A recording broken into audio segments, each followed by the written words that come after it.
Hello everyone, welcome back to my channel. This is Let's Be Informed. This is episode number 4 where we'll be talking about managing active labor and staying strong. This is the part where now we are going to transition from home. We are going to head to the hospital or to your respective place of birth, and we are getting closer to meeting our miracle babies. All right, so how do I know and how do you know that you are in active labor? We'll go through this point wise and then I will get into my story. The story that all of you have been waiting for, how I got a successful and supernatural VBAC. Number 1, the bloody show that we already talked about. Number 2, the breaking of water. So for some, the water breaks. I've had testimonies and stories of people whom the doctor have had to break the water, and also I've had testimonies of people who their baby came out in the sack. That would be amazing. I would like to see that. I've only seen it on YouTube, but I would like to see that in actual life where the baby comes out in its own sack. So it can happen different from every woman. But number 3, something that can really help you know that it is time to transition to go to your respective place of birth, is your contractions.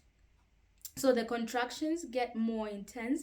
And again, remember the 3 words that we went through in episode 3: closer, longer, and stronger. And so, how do you know and how can you tell these 3 things apart?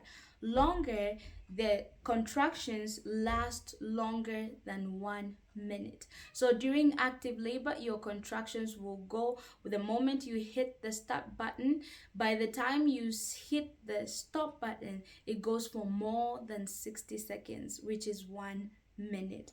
Number 2, they get closer.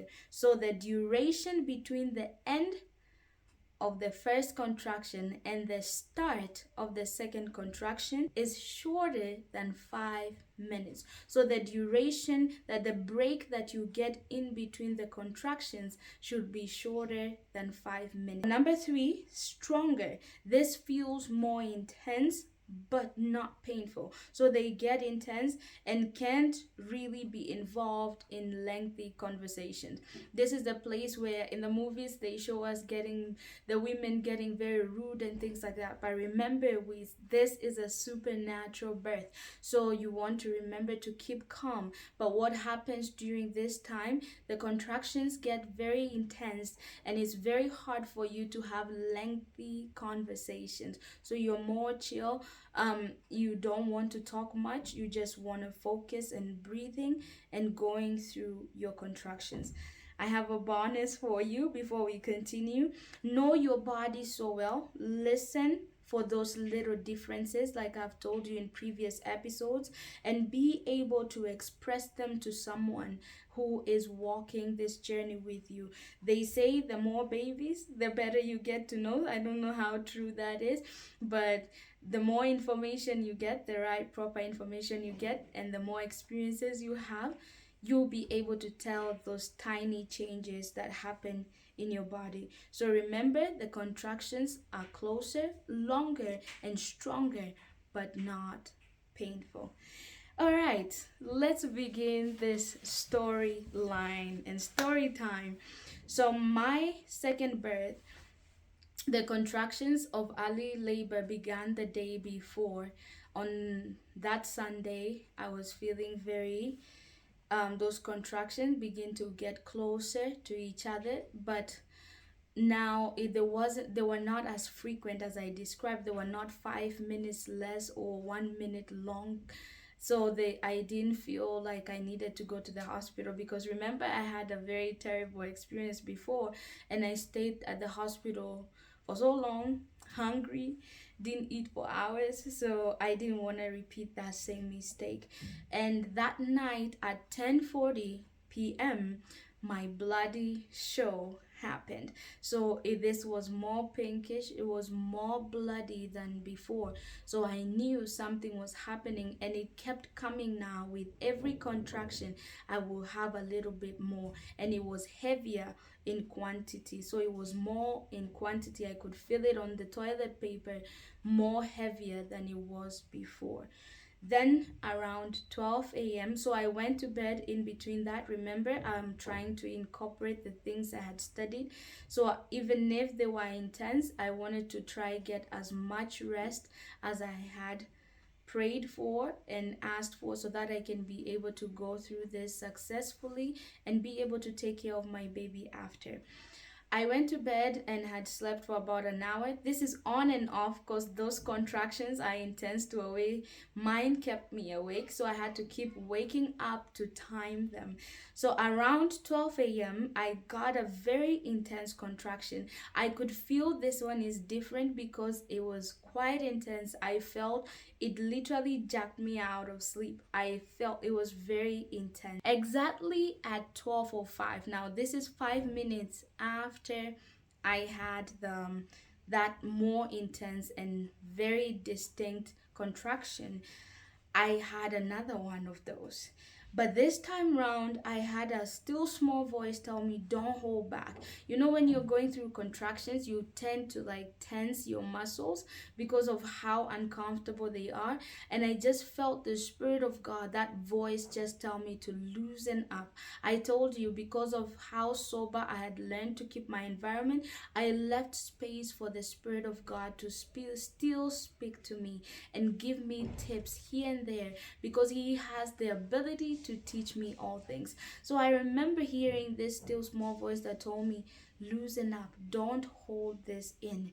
And I tell you, the moment I loosened up, I felt a pop, like a balloon pop, literally popped, and water just gushed out. I was laying in bed. I woke up so fast, stood on the floor. Thank God I just had like tiles so you can easily wipe, but water was everywhere.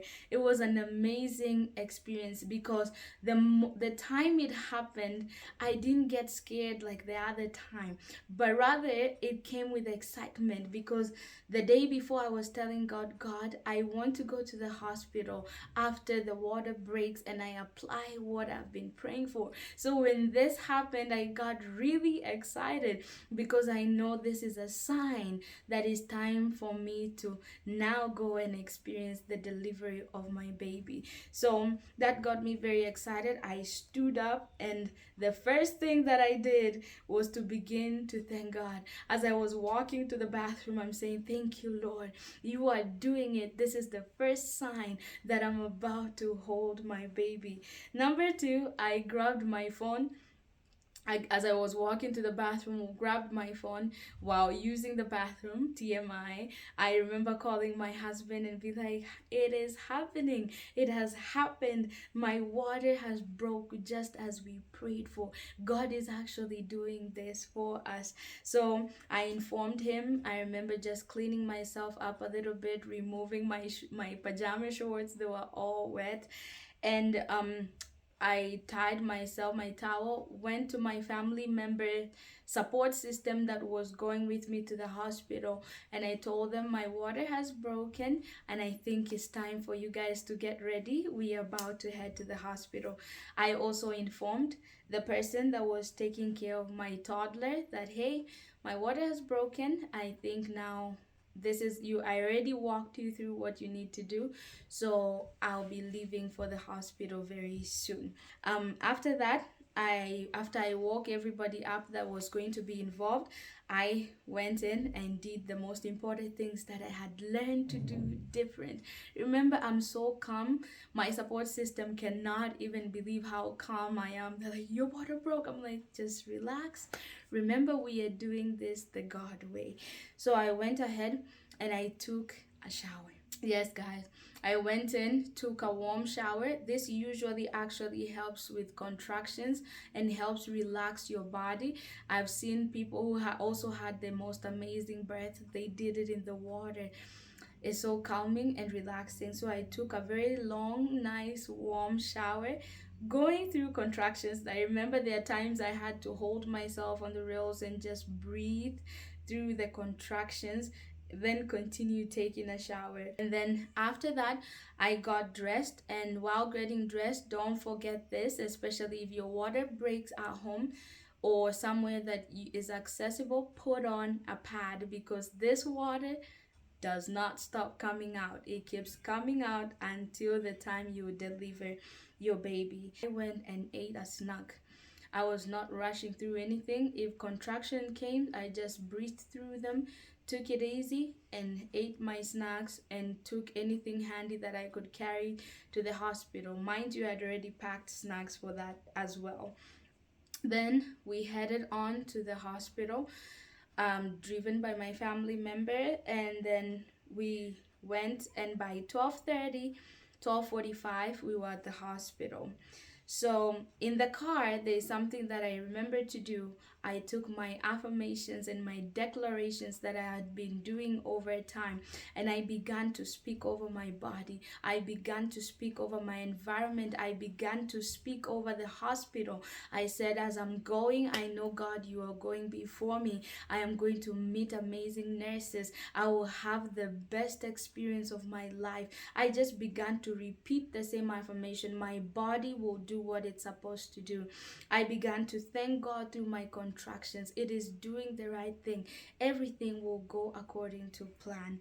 And that's exactly how I got to the hospital and progressed on to the next level.